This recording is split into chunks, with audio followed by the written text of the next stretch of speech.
Welcome to the podcast, Keith. What's up, man? So for those of you that are just listening, because we've got a billion cameras and lights and all kinds of stuff in here. So like you and I are sitting at the end of a table. Everyone is making fun. I've got like an eye thing going on. It's like a thing for you.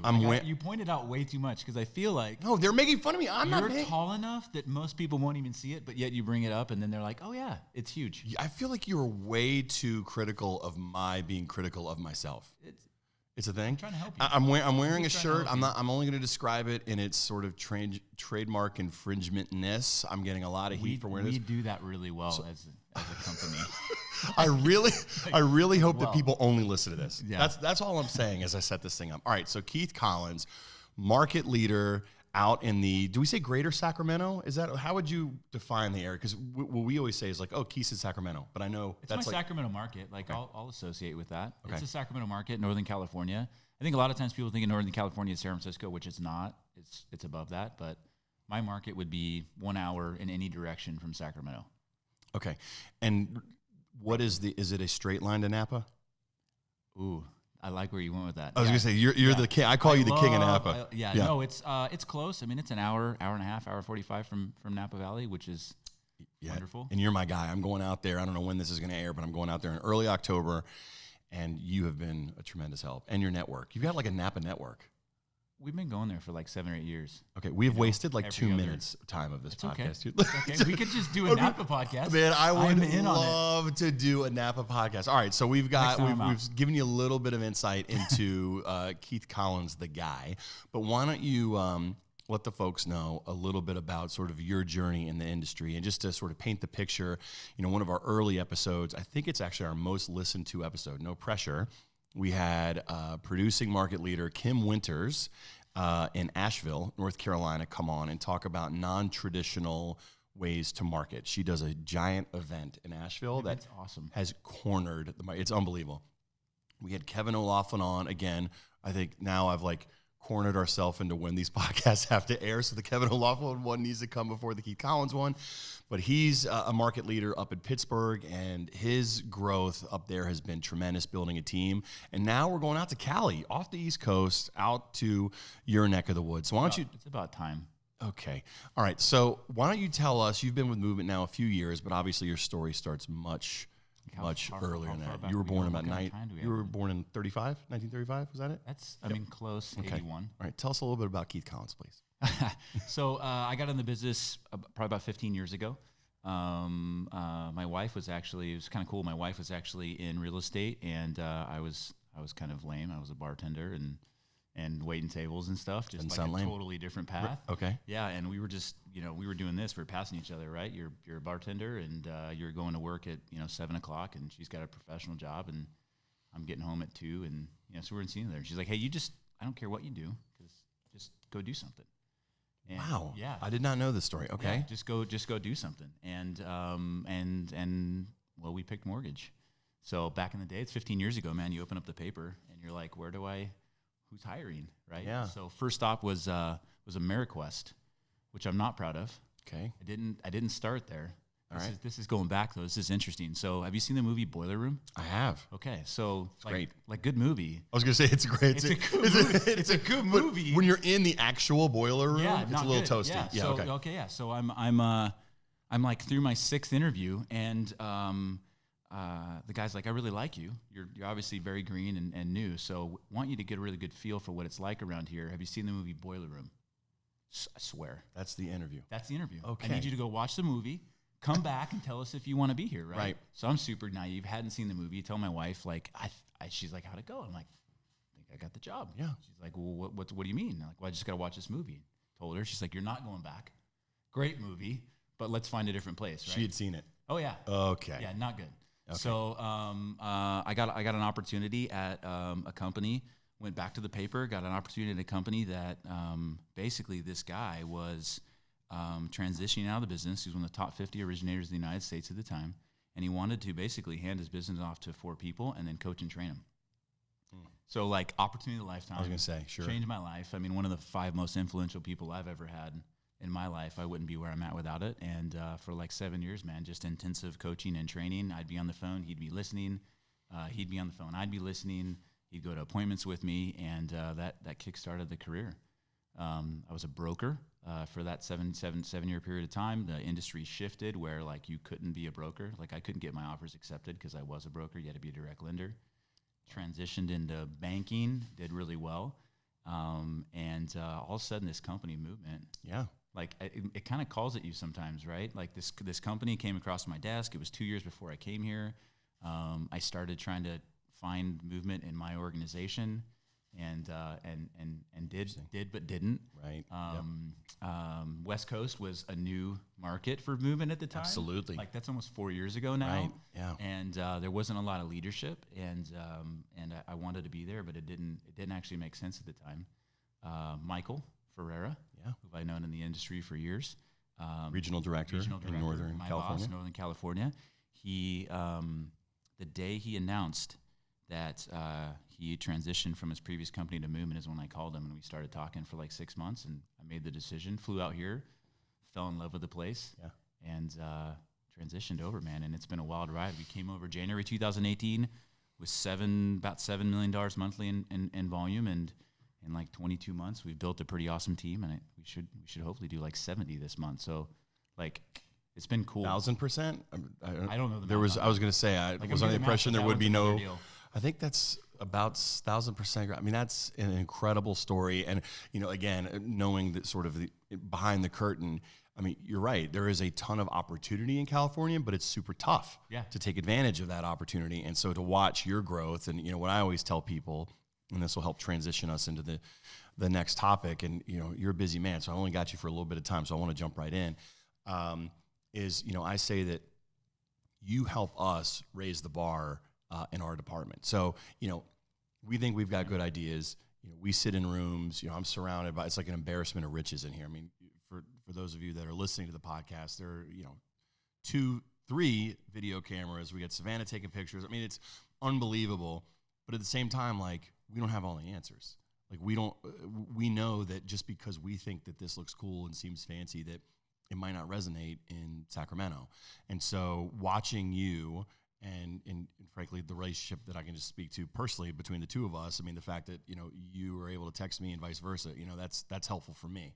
That's helpful for our department. Helpful for me. Yeah. So, but let's talk about that. So I think one of the things, and you started to talk about, I was like, save it for the podcast, was video. And, man, you have really lived into the brand. You have, you've got the decals up on the walls. You guys have traded the tie for the t-shirt, that whole thing. I love it. That is fun. Chad Ernest down in Texas came up with that. But video seems like a place where I feel like every time the algorithm has just got you in my face right now, man. Every time I'm opening Instagram, I'm seeing you do a video, and I can just say, like, it seems like you're becoming more and more comfortable. Is that the case? I mean, for sure. I think it's when you jump into video in the beginning, it's you got to talk to real estate agents about it, and they're like, I'm worried what I'm going to look like, and you're going to look like what you look like, right? And that is your face. Yeah, it's not changing. Say that, right? It's not changing, but. I mean, I've been doing it, I don't know, 8 or 10 years now. I mean, if you go back, maybe not that long, but it's been a while. If you go back some of the early stuff on YouTube, I mean, it's way different, way different. Right. And you got to jump in and stumble and kind of learn. And like I'm in the middle of really questioning not it, but where I'm transitioning everything and trying to figure out where I'm going with it next. Well, what does that mean? Okay, so we sort of skipped over just like yes, video is important. Yes, social media is important. Right. We're sort of going to like 201 class here.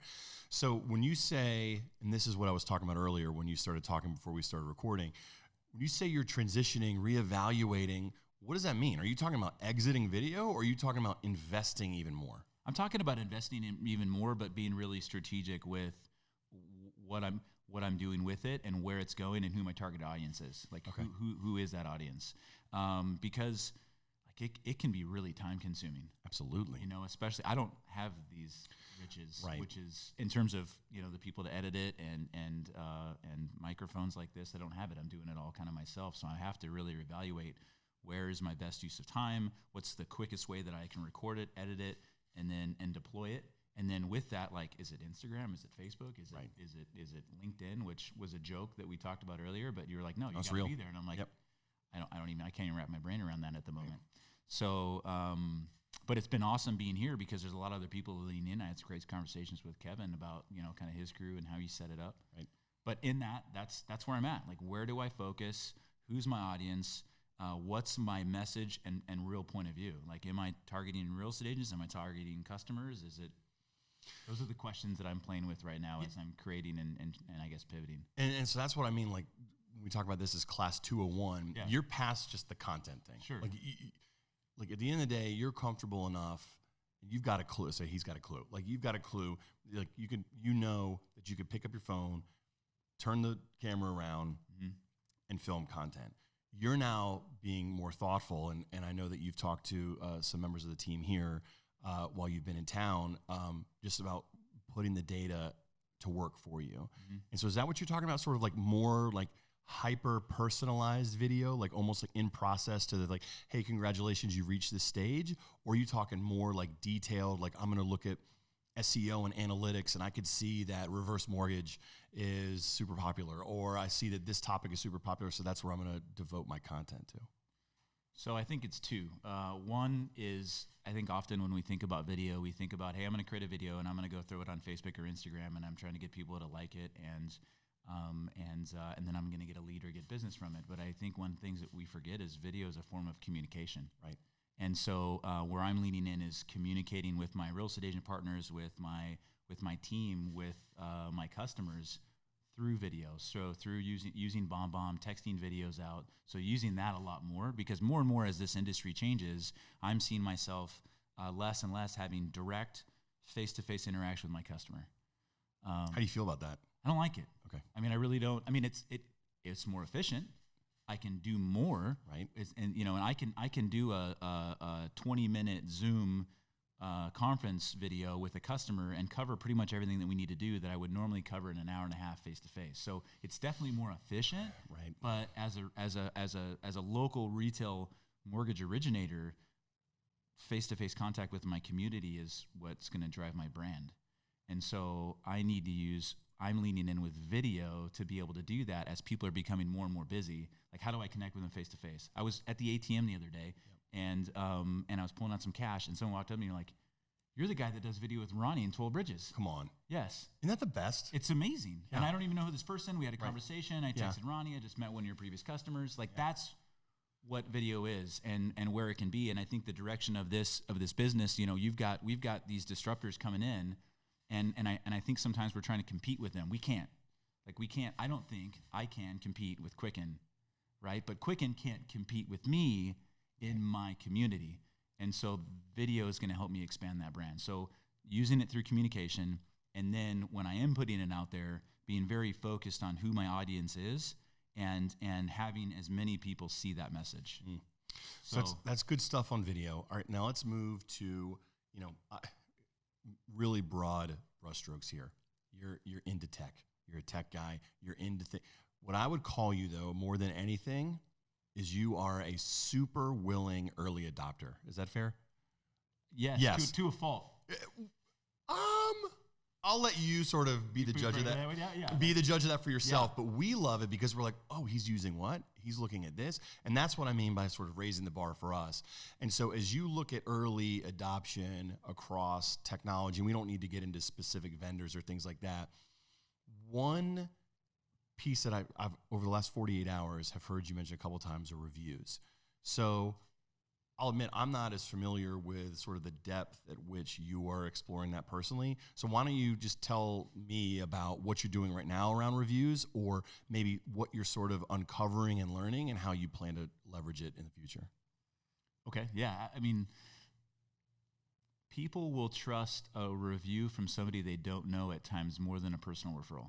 Right. Like Jake you tell me, hey man, go check out this restaurant. I might actually go to Yelp and be like, is it actually good? Keith, I literally just planned my Napa trip, and half of it is what you texted me. It's going to be fine. Oh, no, okay, all right. But you could promise? probably correspondingly go Yelp those things, and they'll be good. But you know what I'm saying, though, right? Yes. Like, I could go to Yelp. You could be like, it is the best place ever. I could go to Yelp, and it could have bad reviews, and I might not go. Right. Because, maybe he had a bad day. But all these other people, are a good experience when it's bad. So from a review standpoint, that's how the consumer is shopping. And so I think it's an expectation now that we have reviews in places. Like we can't be secret agents. We have to be Googleable, right? And I don't know the exact stats, so I'm not going to make them up, but there's something like, maybe I am actually, I'm about to throw a stat out here that I don't really know. No one's going to cross-check you, so go for it. But like, I was reading National Association of Realtors poll that they did, and basically they'd said that the average new buyer interviews at least three agents before they select an agent to represent them. And I've talked to my agents, they're like, well, that's not true. And so it had me thinking like, well, what does that really mean? And I don't necessarily think interviewing an individual is a face-to-face interaction anymore. It's actually potentially a Google search. And so what they're doing is like, what's your presence?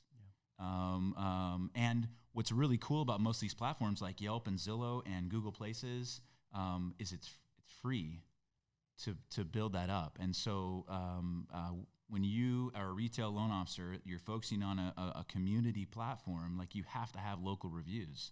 So I don't know if that answers your question. No, it did. That's kind of where I'm going in my mindset behind it. Yeah, no, I think more than anything, I'm teeing it up as like, hey, you've got a top producer, a great leader. These are the things that he is thinking about. I think that was how I wanted to set that up. And now I'm going to hit it off the tee, just to continue the metaphor, because I've got to get you to your next meeting.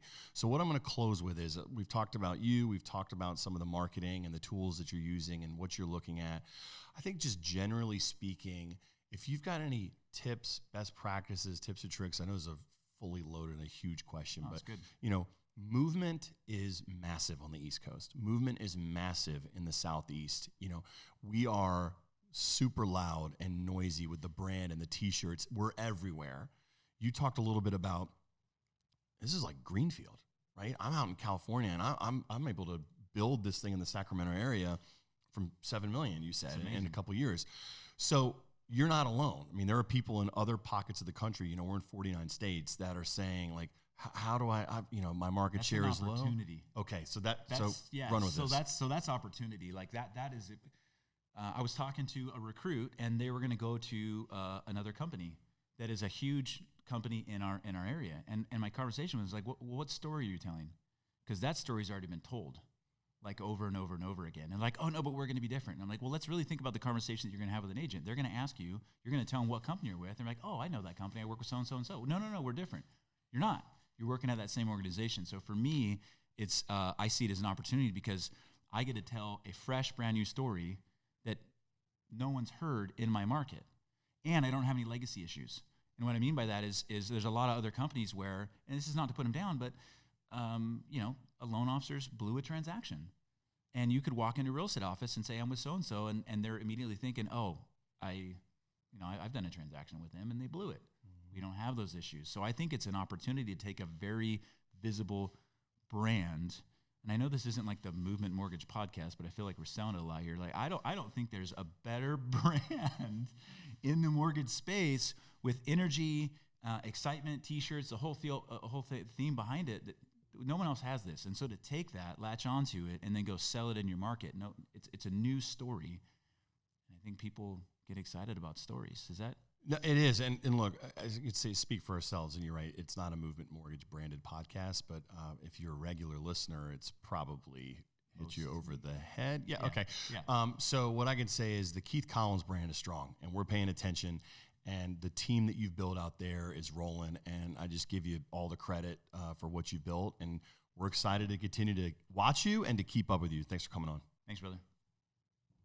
We're shaking hands now. Yeah. We're going to edit this out? It was bad. Did you just hit your hand on the table? I did. Thanks for listening to the Mortgage Impact Podcast. Take a second right now to subscribe so you don't miss any of our content. This episode featured Movement Loan Officer Keith Collins, NMLS number 284900.